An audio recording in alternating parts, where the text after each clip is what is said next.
So hello traders, welcome to my weekly crypto recap. My name is Patrick Maldonado. I am a junior cryptocurrency trader and market analyst at Alpha Chain Capital and also founder of TCE Trading. Guys, how are you today? I hope that you've been great. It's been an interesting week. Not a lot of volatility in comparison to what happened recently after 2 weeks before, but nonetheless there have been some important news. There's some things that I want to talk about, but just as usual, if you are new to the webinar, I want to remind you that usually the way we work in terms of the structure of this webinar is usually go through some of the news that happened last week, then going through some market analysis, then I got some specific topics to cover, and then potentially do a Q&A if you have more questions about the topics that I cover, or if you have questions in general so that I can review them in other webinars. So what I suggest you is that if you have any type of questions, start writing them on the chat if you have them, so that at the end I can really review all of them without any problem. So without any further ado, let me just change this into the actual charts and the news right now so that we can start with this. So guys, I know that I've been saying this a lot. Probably some of you might already be a little bit tired. Me discussing the CME Bitcoin futures gap. Now, why I'm still discussing this is because it's still appearing on the news, and something that you need to be aware of is that if there's something just lingering in there, appearing over and over again, then that only goes into other trader psychology, right? If you see a message repeatedly, you might even start developing kind of this recency bias. Just the fact that something recent has happened is gonna make that specific scenario be in your mind and potentially bias your way of trading. Now, again, this is nothing new. I've already explained the importance of the CME Bitcoin futures, and especially the gaps. When the weekend happens, trading is of course over in these exchanges, in these future exchanges, or at least in CME, and there's an opportunity, if the price volatility is very big, to create sort of a gap between the price action and what's the opening on the following week. Now, usually within time, again, something that I've said, and you can go into the graph, into the chart, and just see it for yourself. But usually, most of the time, if not almost 100% of the time, every time this has happened, the gaps subsequently get filled, meaning that if you create a gap going up, at some point the volatility is going to go back down and it's going to fill those gaps and then continue. So it has been, again, kind of this self-fulfilled prophecy, which a lot of traders and a lot of media outlets talk about. They trade accordingly, and then again, this end up happening. Even though, again, this news was also on last week, I did say that a lot of traders basically front run the price.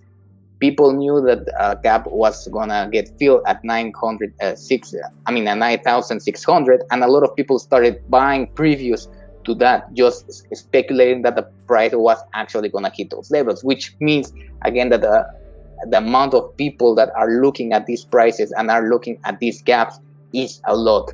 Again, the point here being is that the 9,600 level was not really met, so the gap was partially filled. So if we go in ahead in here, I'll show you the graph in a second, but you will see that it was partially filled. So it's definitely something that the price tried to go into. So I hope that you see this gap around here. So the price did actually went all the way down. It started entering this area, but it did not really fill. I mean, you could argue that maybe it did to some extent, but again, usually what you have is that the price really goes down and basically just fill that gap.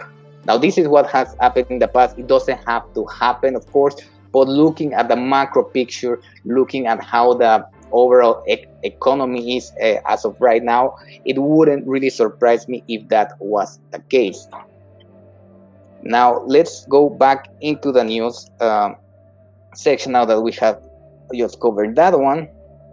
Now, another important model that I have talked about during these webinars, I hope that you remember, is the stock to flow model. This is perhaps the most important model, Bitcoin price action model that it's there. Now, these headlines read like, time to go up, Bitcoin price due for a push 200,000, says Plan B. Plan B is the creator of this stock to flow model. Now, here they say that the original stock to flow model is calling time on Bitcoin space at around 10,000, and it's not been wrong so far. Now, in summary, what this model tries to do is basically understand the supply, the Bitcoin supply, mainly targeting the algorithm and how that supply is decreasing, or at least the ratio that you're getting new Bitcoin is decreasing because of the halvings and so on. And it's trying to predict kind of how, with equal demand, how will the price go up. Now, it's very interesting to hear this, but again, something that I will tell you is that no one really knows what's going to happen with a price action. This stays true for any market, right? If you have heard or if you have read Trading in the Zone, you will see that one of the fundamental truths of trading is that anything can happen in the market. So this stays true, right? Regardless of all the data that you can gather, you cannot really gather enough data to tell you what people are actually going to do, because in the end, the markets are people trading, right? People bias, and as they say also in TradingView and the Matrix, people don't trade the market itself. People trade their beliefs on the market, right? So it's really a psychological game that we need to focus on. Now here, I just want to explain a little bit more about the model, a little bit about how it works and how you can appreciate more or less this data. I'm not gonna go very deep into it because, of course, the model and how it's processed is more difficult to understand. But here it refers to the original incarnation of his stock to flow model. So this is kind of like a revised version. And he says that this is the 2019 time series model on historical BTC data. You see the jump in model value at the halving, which is the white line that you see over here. So every halving, we have seen that the price action has followed after that. Now, even though this is true, again, something that I would like to highlight is that we don't have enough data to actually say that that's true, right? We have potentially 3 halvings that have passed, but can you really say that every halving the price is gonna actually go up just based on 3 different scenarios? Statistically, I wouldn't say so. Now, of course, the reasoning is because if you have less supply, even if it's equal demand, the price might go up just by the fact that there's less going into the market, which again comes back into this deflationary system that Bitcoin has, which at one point it will just have 0 inflation, right? At one point, I think it's over 100 years still, but Bitcoin is gonna stop, let's say, printing, or at least miners will won't be able to mine more Bitcoin. That's kind of the point. In any case, here he continues saying, and a corresponding drop in S to F, which is the stock to flow model, multiple model error, white dots, time to go up. So if you see here, these white dots are the multiples, which is basically the reading that he uses in regards to the price action. So you can see here that every time the white line or the halving happens, there is these white dots that go down, and usually what you have is that the price in Bitcoin, here represented by these colored dots, starts going up. So here we have one instance, here we have a second instance. Again, the white line goes up, the dots go way back down in here, as you can see, then the price comes back up.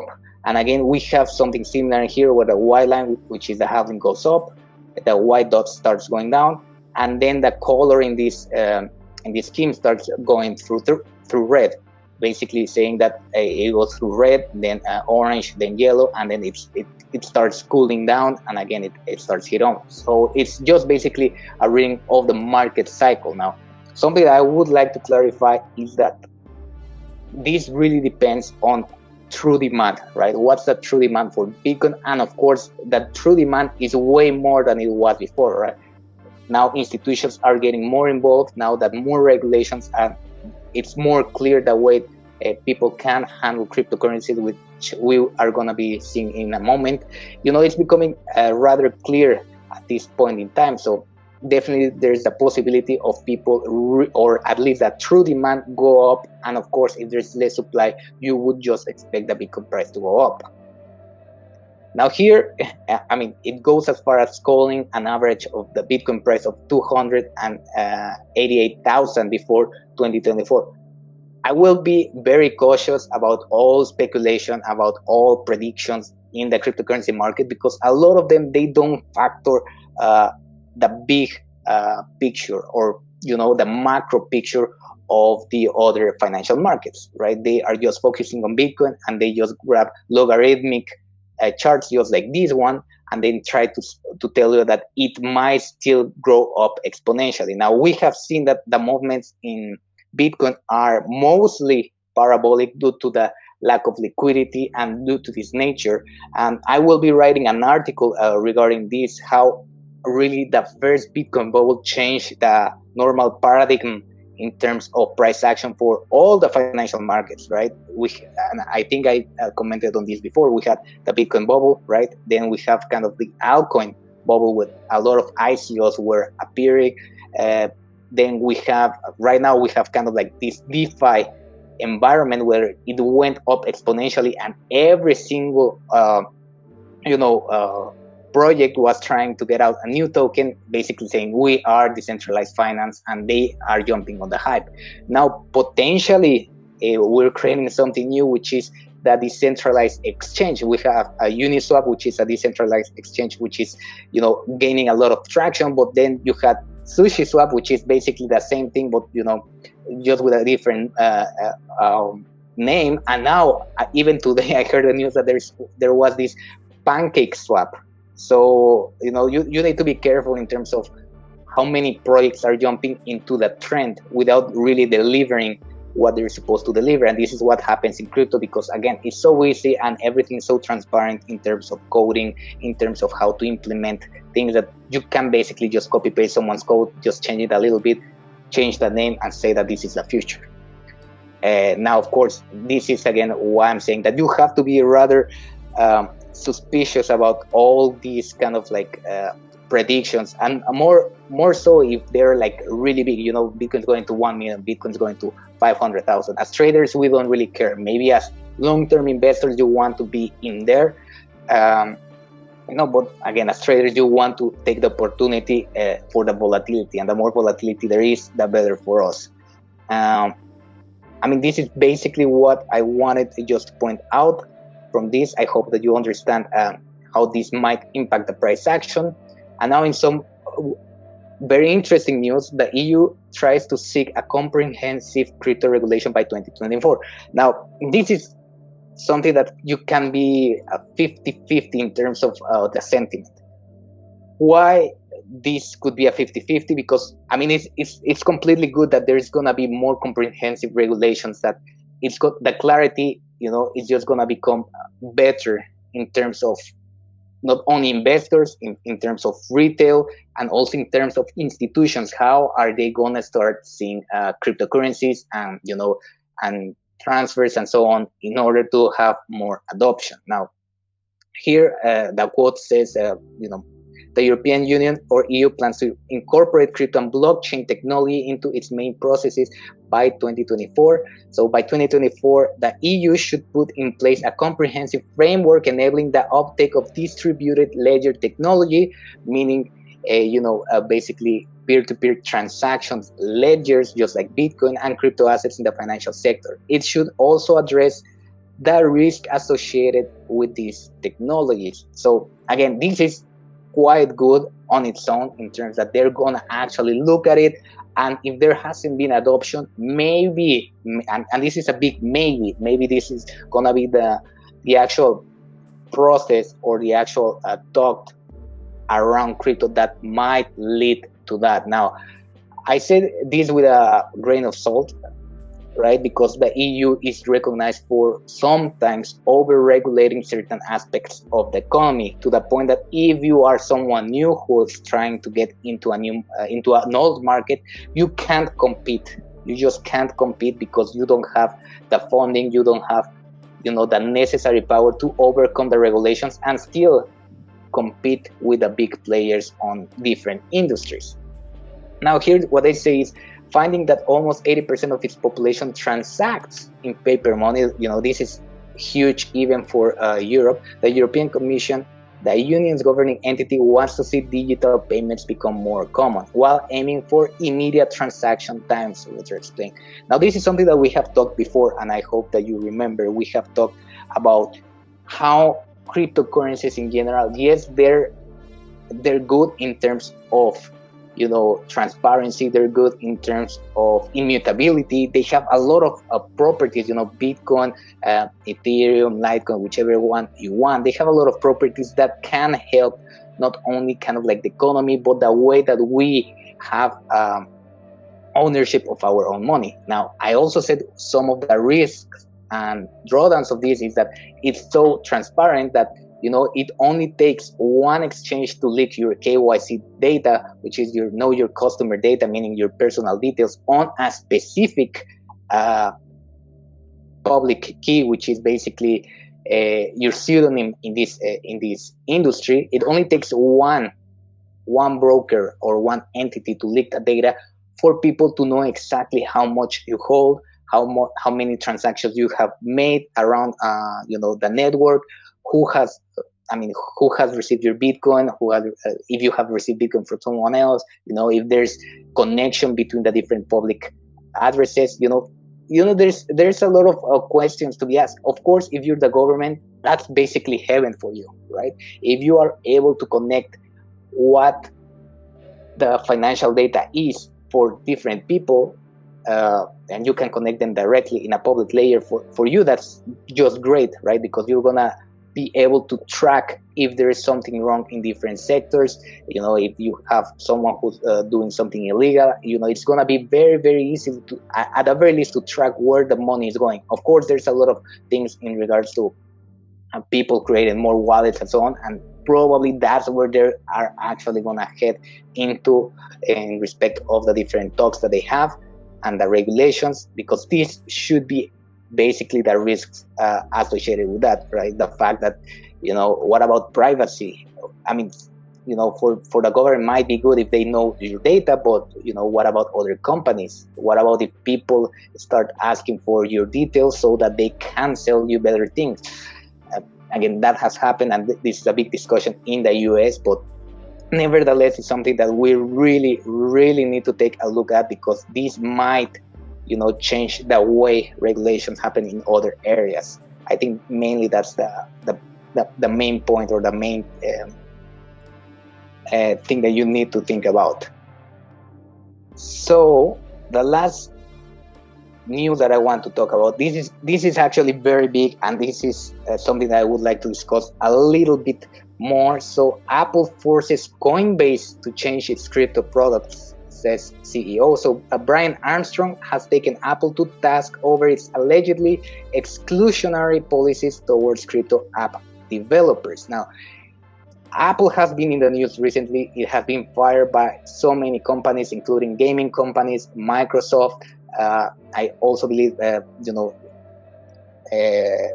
company or the developers, Epic, who created Fortnite.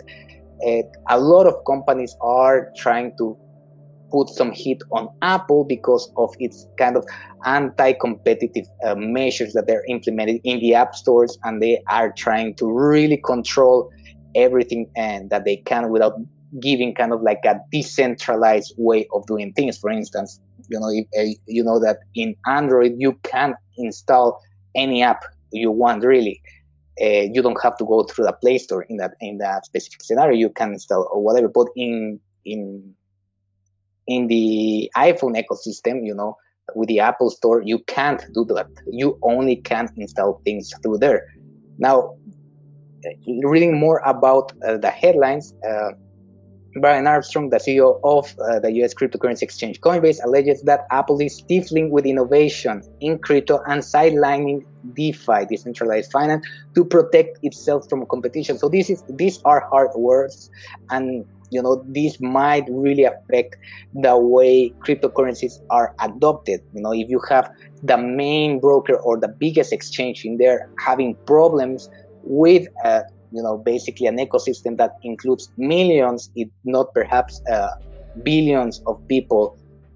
Well, maybe not billions, but a lot of people in general using their devices. You really need to take into consideration what's going to happen. Now, the CEO alleged that other cryptocurrency firms are reluctant to speak out on these topics for fear of retaliation. And we have seen Apple, and this is something Apple does. When you attack Apple, Apple attacks back. In the case of this developer Epic, they tried to make a point again regarding the App Store, and they got they got all the hit back, and they even got all. I think they got banned from the ecosystem, so they cannot even publish anything anymore in the platform. Now, he feels that he needs to speak out as Coinbase has exhausted regular channels for dialogue with Apple and has reached a dead end. Now, here the main important part is that Apple has told Coinbase that it's prohibited from adding two specific functionality to its iOS apps: the ability to earn money using cryptocurrency and access to decentralized finance, DeFi apps. Now, this is huge, because this is basically what cryptocurrency is about. Cryptocurrency is about, it's going to be about more decentralized finance as more and more projects are coming. This is only a good way to get involved with the state-of-the-art technology that's developing on that area. Now, in terms of ability to earn money, it's quite interesting, because what he says here, it mainly, if you have rewards for using the app, you can't claim the rewards on its own, right? You have to go, maybe jump out of the ecosystem, go into the web page, then claim your reward. So it adds a lot of steps, unnecessary steps. So, but again, the main thing is not really the rewards part; is really the use of decentralized apps. And now they had a similar problem with Microsoft and other kind of like cloud gaming providers. Now, why am I involving a lot of gaming here? Mainly because it's $1 billion industry, right? If you have heard, recently Microsoft just made an acquisition of 7.8 billion. That's huge in the market. So this is where the market might be going, at least for that specific industry, and that might lead, in this time with a pandemic and with everything going more mobile, more on the go, more digital, these are the next kind of aims for these companies. Now, again, Apple has a very strong arm. It's almost worth $2 trillion. What can you do with that amount of money? You can basically do whatever you want, and it's gonna be very interesting how people start behaving in these terms, not only for gaming but also for crypto, because it seems that they don't want to start innovating in this area. They don't want to let decentralization comes into their network, basically. I mean, for good reason, because if you're centralized, you are able to control more the quality of what happens, but also in terms of innovation, in terms of how technology is advancing, of course, is something very negative. So we will have to take a look at how this develops, because it just seems that Apple is taking the wrong approach in terms of technology and decentralization in any industry, not only with cryptocurrency, but also in gaming and so on. So it's going to be interesting to see what happens. Now, traders, let's take a look at the crypto market. What has happened? I hope that you have been seeing this, because we have been following the price action from the last couple of weeks. I actually told you that I was kind of in a shorting here, and something that I was expecting, which is something that actually happened.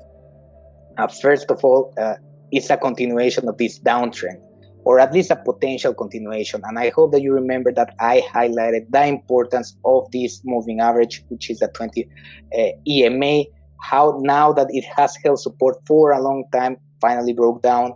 Now there was opportunity to retest it, and retested with it. Now here's going to be very interesting because, the different indicators are aligning. The RSI, it's heading into this lower part, so potentially we can have another leg to the downside if that happens, or at the very least a retest here, maybe create a double bottom and continue going up. Now from this point out, it's pure speculation, right? We have the stochastic RSI also going down, meaning that we are still having some momentum to go to the downside. So again, something that you need to consider is that we are in a very, very important support area, because previously it was a strong resistance area. Now we have seen it as potential support. Here, successfully, it actually went back up, but in terms of creating a higher high, it looks more that this might be a lower high. So if we actually create a lower low, then we might be reversing that trend. And of course, in the bigger picture, even with traditional markets, this doesn't sound that far-fetched, at least in my opinion. If we go just to measure here, with a Fibonacci retracement tool, we have a 50% retracement, which is very interesting right there. That's from top to this recent bottom. But again, we still need to look again in terms of how bullish or bearish. I'm feeling a little bit more neutral the more it goes. I'm still on a short because I think that there was a strong possibilities of some bears joining with these indicators, with this confluence. Again, that's the word that we want to keep in our minds: confluence, meaning how the probabilities are increasing depending on how many different assets, how many different indicators are aligning. Now, we had pretty much the same in the stock market, right? From here, in that sell-off, we also have a stock market actually going down. Very interestingly, it retested first the pandemic gap, went back up, then actually it seemed that it wanted to break down, but it held as potential support. Now, here's again gonna be very interesting, mainly because of the moving averages. For all of you guys who are new, the moving averages not only tend to smooth the price action, telling where the price is actually going, but also act as support and resistance. Now, the problem here of having this sell-off and now having a potential crossover here is that the repercussions could be that the price will continue going down, if it finds a major resistance at those points. Now, this is what I'm actually looking at in terms of the overall economy. Can the S&P 500 cross in terms of the 20 and the 50 daily EMA? That's going to be huge. If we see the last times in the recent past that they've crossed, the market was perhaps very choppy around here, but we still have that support from the 200 EMA. Still from here, we have this huge rally to the upside. Then again, when they cross around here, that's when the crisis happened during the pandemic. And then when they cross back around here, if you can see, that's again when the price started rally, grabbing support from these lines and going up. And it seems that this is looking like it might, again, we don't know, because usually in the stock market you see that the trend continuations to the upside are a big thing. But if these were to cross and these were to keep going down, I would be very careful in trading to the upside for both Bitcoin or any other cryptocurrencies or any other markets, mainly because of the sentiment and how institutions are putting a small part in cryptocurrencies, right? So if the market is going down, they're going to be selling off around all aspects, not only the stock market, which again brings the idea, why would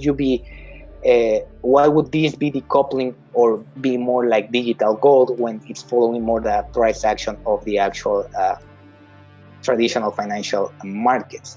Now, if we go into gold, very similar picture in here. I hope that you remember that some time ago I I highlighted this descending triangle. Again, maybe it broke around here, but it doesn't really matter because even if it broke, it didn't create a new high in here. If not, that triangle would have been invalid. But now we have a potential true breakdown in here. And again, these are very controversial kind of things, because usually if the stock market is going down, you want the price to go up. But if everything is going down, that might mean that people around are going without risk off, right? They don't want to risk in this speculative market. So that might really impact a cryptocurrency market, because despite a lot of people saying that it has to go up, and all of these predictions, 100K and so on, that on the technical aspect, on the market sentiment, if we go again to the fear and greed index, it's around neutral, 39. I would say it's still neutral. If we go to the charts, I hope that you remember that. I mean, it's important to talk about the market sentiment here. Usually when it consolidates, it does a big move to the upside. Usually levels around 80 are very bullish and subject to a correction. The same here when the price goes back to 20 to 10 level. That's where you more or less have to take a look at potentially having an opposite view on the market. Here it seems that it's going to be consolidating. I would actually say that two things are most likely to happen. Either it consolidates just like during this period, or every time that the price action has moved, or we actually have a trend continuation to the downside.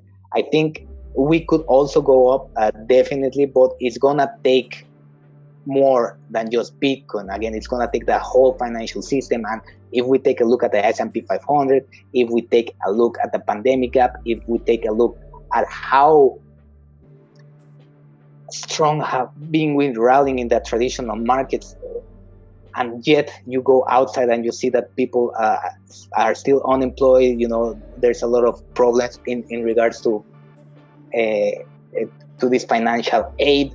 Is this going to happen? And mainly with the following election, that it's definitely an interesting time, because most of the times that an election is going to happen, usually the month before or so, the markets are feeling rather bearish or maybe cautious, because you never know what's going to happen, right? I mean, statistically speaking, if presidents are elected, chances of them being reelected are way more than 50%, statistically speaking. So it would be weird to see that Trump doesn't win the election just based on previous statistics. Now, you don't know what's going to happen in reality, mainly because of how the media has portrayed some of the incidents happening there. Also, the pandemic might change a lot, the reaction of the people. You don't know. So I think markets are going to be very cautious just before that. So potentially we could, if we again see a cross in here and a continuation, perhaps we could potentially take a look at different levels here. I drew the Fibonacci just for you to see. I think in Ron's webinar we also spoken about the 3,000 level being a huge, important level in terms of market continuation to the downside. So here's exactly the 0.382 or the 38.2% in Fibonacci retracement. So these are things that you need to take a look at. I would be guided more towards the macro picture in terms of where I want to trade in the Bitcoin direction, rather than just saying, hey, it's gonna go up, because there's a lot of reasons to be bullish about Bitcoin in the long term, but at the very least in the short, medium term, I would say it's more correlated to traditional markets. And if the market sentiment all around is bearish, or it's very negative, or it's very pessimistic towards, new highs and so on, my guess is that Bitcoin is going to follow the same price action, or very close, at least in terms of the market sentiment and the bias. Let's see, just before the topics that I wanted to cover, which is going to be very good for newcomers, and also for those of you who are new, if you watch the repetition of this recap. Let's take a look at the altcoins. Again, I'm using the total 2 is a ticker, is the crypto total market cap excluding Bitcoin. Why you don't want to include Bitcoin when analyzing altcoins? Now, I hope that again you remember last time we spoke. I spoke about this. I said that there was a huge resistance there. We saw the price action fluctuating there, coming back down. This was very bullish. I won't lie. This was very bullish because it came down, retested this important support, and started going up. And what I say is that if we want to see a continuation of the rally, at the very least we need to to break this resistance and potentially go to new highs, at least in the medium term, and maybe not all-time highs, right? Now again, the same thing is happening with Bitcoin. Now it looks like it broke to the downside. Now these EMAs are presenting some serious resistance, and the thing about cryptocurrencies and the thing about altcoins is that when they bleed badly. Like they really go down 60, almost 70% to the downside if this was going to correct. Now, I've been saying that I've been slowly putting into some altcoins, right? Almost with 60% discount from the last swing using Fibonacci. But it looks like this is a make or break type of moment. Why? Because we have that double bottom situation here. Potentially still we have the potential of a divergence, although I would doubt in these terms, in terms of the RSI, it's more likely that it goes oversold than just staying here for that divergence. So this is a make or break. If we make a double bottom again, come back up, break this level, we have the possibility of revisiting these highs and mainly test if the market can actually go up. But again, looking at the macro picture, looking at what's happening, at least in the short term, I don't see that happening, although that's just my bias, that's just what my perception. Take it with a grain of salt, of course. If you're trading, take a look at the fundamentals that are happening and so on. But it looks like possibilities might be more difficult, mainly because in an uptrend, what you want to see always is higher highs, lower highs, right? You want to see that, in these terms, after a correction, you want to start seeing, okay, a high, lower high in respect to this, then a higher high, lower high, higher high, lower high, higher high, lower high, higher high, lower high. You get the deal. Higher highs, and here lower high around here, slightly higher high, although it was pretty much a double top, and then a lower low. Now that's potentially a trend shift, and mainly more now because we have created a lower high, right? And that's basically what you need for a downtrend, a lower high and a lower low. So this is where we're actually going to be looking at where the market goes. Now, just to finish kind of like this webinar, I wanted to cover some topics for newcomers, for beginners. Mainly, you probably see all these indicators that I have. These are the standard indicators that I use for the market. I also use the pivot points, which I have here. So what I really wanted to go through in here is kind of explaining what you see in my charts if you are new, and maybe if you are already trading, it might be good to use or to know more about these indicators. Anyways, again, you might use only price action with using only price action and Fibonacci. That's great. I totally would recommend that as well. But sometimes I want to have kind of like more confirmation, more confluence in terms of other indicators. You can see that I do have areas of support and resistances, which I explained in the last webinar, and how you can trade with them. So that's my basis for my trading. I just put these indicators on top just for clarification now. In terms of the importance of the indicators, at least in my perspective, that's a personal perspective, I use mainly the pivot points. This for Bitcoin, at the very least, I have tested it. I have doing some back testing on on one of my strategies. It's a very good indicator in terms of where you can find support. And now the pivot points are these lines that you see around here. And basically, you will see that the one with a P is the main pivot point.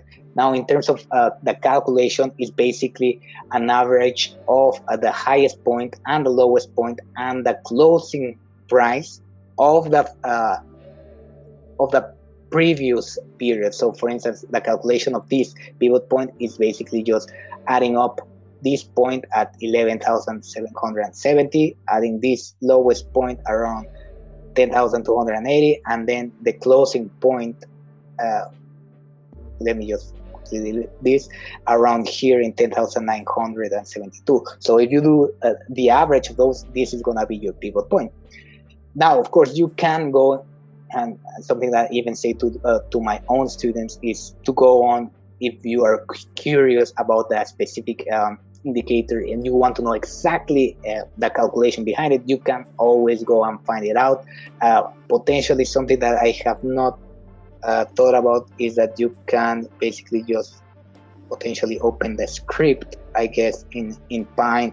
I'm not gonna mess with that right now, but you could potentially look at what is the indicator doing and look at the calculations. Now, why is this important for trading? Again, it's a potential support or resistance area. Now, just to grab some examples, a way that I like to use this is as a support if it's the main pivot point. I hope that you find out here, strong support to the upside. Here, a lot of wicks around here, but still holds support to the upside. Here, I mean, we were coming from an overbought territory, but still some support. Now came back, broke that level, came back up, resistance there, again down. Here you can, clearly see it went up, then retested it briefly, and then went back up. Again, once it breaks, consolidates below there, continues going back down. So this is the way I use them. It measures basically two things. It measures, first of all, that trend. Why would you say it measures the trend as well? Because if the price action is below the pivot point, you're in a downtrend. If it's above the pivot point, you're in an uptrend. So in those terms, it does measure a trend movement. You could say it could be described partly as a trend indicator. Now, the other thing, very important, it measures the volatility of the market, right? Because the more volatile the market is, on the next period, the pivots are going to be more extended. Just an example of this here, you see that price overextends past the R3 or the third resistance in there, and what happens? Well, you see that the next pivots around here are more extended. So that plays into consideration to where you might take positions to the upside or to the downside. Usually I look at the R2 and pivot point level, but if you have an excess in here in volatility, then instead of looking at R2, maybe you look at R1 like in here and so on. So it's definitely a good indicator to, at the very least, try to play around with it, to look at what levels are important depending on your specific market or asset. Again, I've done a lot of backtesting in Bitcoin, but in terms of other assets, I'm not quite sure if it works the same way. Now that's for the pivot points. Heading into the triple moving averages, I'm using triple. Again, I did mention it. If you want the source code for this indicator, just let me know in Slack and I can give it to you. Basically, it's using one indicator to put three indicators. So for you guys who are new, or have a free TradingView account, you can basically have this and use this indicator instead of three. So you are going to be having more slots for other indicators as well. Now, I use exponential moving averages mainly because the exponential moving averages, in comparison to normal moving averages, what they do is they exponentially increase the importance of recent price data. So the more recent the price data, the more important it is. So what you have is that they will start moving way quicker than traditional or simple moving averages. Now that's very good in terms of of day trading, even swing trading. I would say they are very important lines in comparison to the simple moving average, mainly for trading, right? If you are going to be investing, maybe you don't really care about them, maybe you go for simple moving averages. But in terms of trading, they react quicker to the price, and they serve as again, I'm talking about my experience with Bitcoin, but they serve as very, very strong support and resistance levels. Here, I mean, after this whole consolidation where the market was very, very, very choppy, I hope that you see how these indicators have performed. Every time it touches that 20 or the 50, it starts bouncing over and over again. So again, this is one of the main indicators that I use, because whenever there's a crossover, usually the first retest is a continuation. And I say usually because when the market is choppy, you're not going to have this, but you have to exclude moving averages whenever the market is choppy, right? You really want to use them when there is a potential trend. But I hope that you even in here you can find it, right? We had a cross, we tested once, twice, now it broke, it crossed again, and this is why, again, I am kind of holding this short still. The reasoning is because there's more and more confluence around it, right? I was gonna close it around here, but looking at the resistance taking effect, coming back down, breaking the pivot point to the downside, now having these moving averages on top, the confluence is there. There's more and more resistance levels, at least in the short period of time, meaning this potential week. So something for you to take into consideration. That's how I use these EMAs. Now, just to finish very quickly with the RSI and the stochastic RSI, they are momentum indicators. They measure momentum. Now, the difference is that, and again, you can go to investopedia.com or any other webpage just to find out the exact calculations.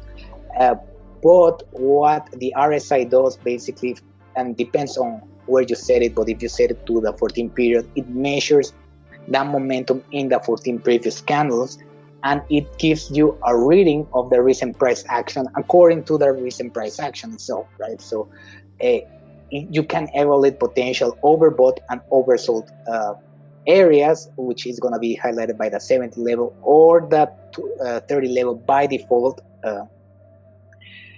But basically, you are measuring how fast is the price going up in terms of the recent price action, right? That's basically what this indicator is telling you.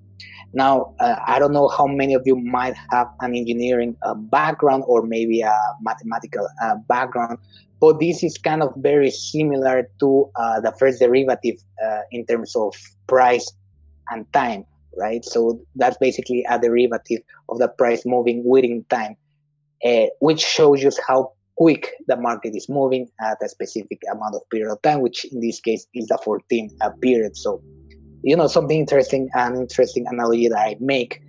Now, what's the stochastic RSI? Well, the way I describe it might not be that accurate the way I describe it, but the way I describe it is the second derivative of the price within time, meaning that this takes into consideration how quick, how fast is the RSI reacting towards the same changes in the RSI. So basically, you're having a measure of the momentum in the price action. Now, why is this good? Because this is the second rate of change in price momentum, meaning that it can give you, let's say, almost an anticipated potential signal that the price might be turning. What do I mean by that? Usually, when you have crossovers in here, the price tends to start going to the downside. Now, I wouldn't rely only on this indicator. This is, if you rely only on stochastics, you might have a lot of losing trades because the stochastic does not really measure overbought and oversold scenarios, even though, it does have overbought and oversold levels. And this is why you need confluence, meaning you need to take a look. Okay, you have the RSI here almost oversold. You have a strong level of resistance. You have here the stochastic RSI oversold. And then you have further confirmation when it breaks down, and then the EMAs are crossing, right? That's just the way that I try to trade, at least on my swing trades, and how I use this indicator. So, guys, this is pretty much it for this webinar. I'm gonna have a look if you have any questions. I see it doesn't seem like you have any questions. I hope that you find this interesting. I mean, again, if you are new, I see a lot of you guys joining. Definitely take a look at the different indicators.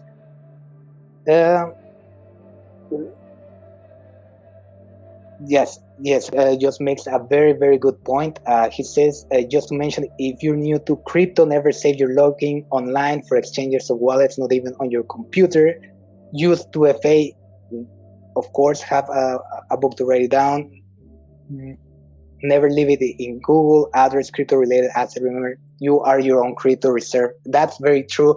I mean, and it also comes into this motion of not your keys, not your crypto, right? This is again why cryptocurrencies, you need to be aware of security protocols. I would say, if you have your cryptocurrency in the exchanges, that they're a hotspot in terms of being hacked. And if the exchange is not big enough, if it's not really robust in that sense, chances of it being hacked are very good. Even Binance has been hacked in the past, and it's one of the biggest cryptocurrency exchanges out there. So if you don't have your own private keys, meaning that if you put your cryptocurrencies in other exchanges, they have the private keys, right? They can move your Bitcoin around or whichever cryptocurrency you have. Now, I will be a devil's advocate and just say that sometimes it might be favorable because they have insurance, right? So even if they get hacked, if they have insurance, they might be able to get your crypto back or give you back that amount. And the problem really comes if you are not, as you say, if you are not really careful in saving your information, your logins, and you don't have a two-factor authentication for your crypto devices, which you should definitely have, and also for your brokers.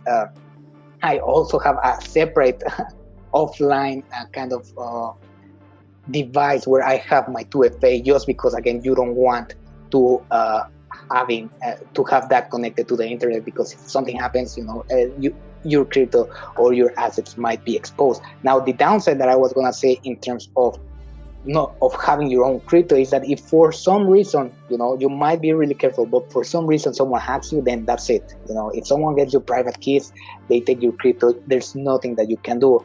And as opposed to that, if you have it in a crypto, a crypto exchange, I mean, again, if it's not your fault and it's them who gets hacked, they might have that insurance as well. This is also why they're creating for institutions this kind of customer service and custody services. Why? Because they don't think that people will be managing all this security, so they pay someone to manage their security. And again, they have insurance in case they get hacked or things like this. But again, for retail people, I would say you are right in the money there in terms of, not your keys, not your crypto, and, try not to put your information online. Again, this is also what I was referring into the other news section, whether if you have your KYC data leaked, everyone can see you have so much crypto, so much money. And if they know that, maybe you can become kind of like, a target for some hackers as well. So again, this is why crypto, even though it's very innovative, there's very good opportunities to go to the upside. We also need to be careful about the other aspects. This is what private coins or private altcoins wanted to address. But then we have some backslash in terms of governments, because of course they don't want you to be able to just transfer money anonymously, even though we can already do that with cash. Of course, the dynamic is different, because with cash you have to be present, you have to be facing each other, or you can potentially send it via mail, something else, but, there's going to be a track in there. But in any case, guys, a good conversation, very good topic. Thanks for adding that. Having a cold wallet, offline hardware is key. It's a must. If you are holding crypto and you don't have it in a cold storage, you're gonna have some problem.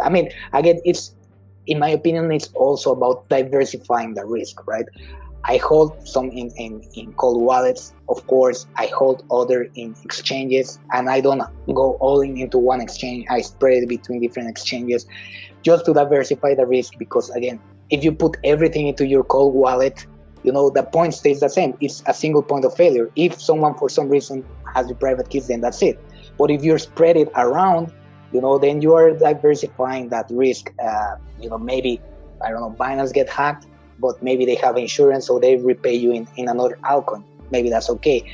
Maybe if you have a cold wallet, and for some reason someone knows where that is, your code for that cold storage, or the point I'm trying to say is that if you put everything in there and for some reason that happens to get leaked by someone, and someone knows that you're into crypto and is trying to actually get that access to that, then what can you do, right? It just takes one transaction in the blockchain to say goodbye to your crypto. So diversifying is key, in my opinion. Again, do your own research, do your own due diligence, and store the crypto the way you like or you prefer, but definitely consider that as an option, diversifying.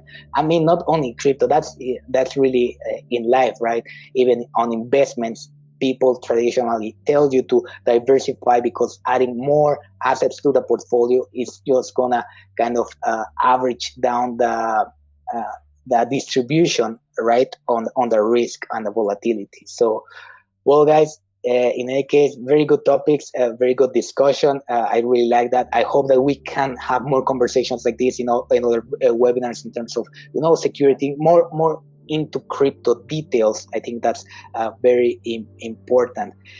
Proof of stake, definitely, that's something that I want to do. Of course, I mean, I want to do more research in terms of more specific things. I know, proof of stake, how it works and so on, but I really want to go a little bit more deeper into that. So I'll probably be covering it for next week. I think that might be a really good topic. So I'll definitely write it down. And well, in any case, traders, I will see you in the next weekend. In the next week. I hope that you enjoyed the webinar. And of course, if you have any other questions, hit me up on Slack.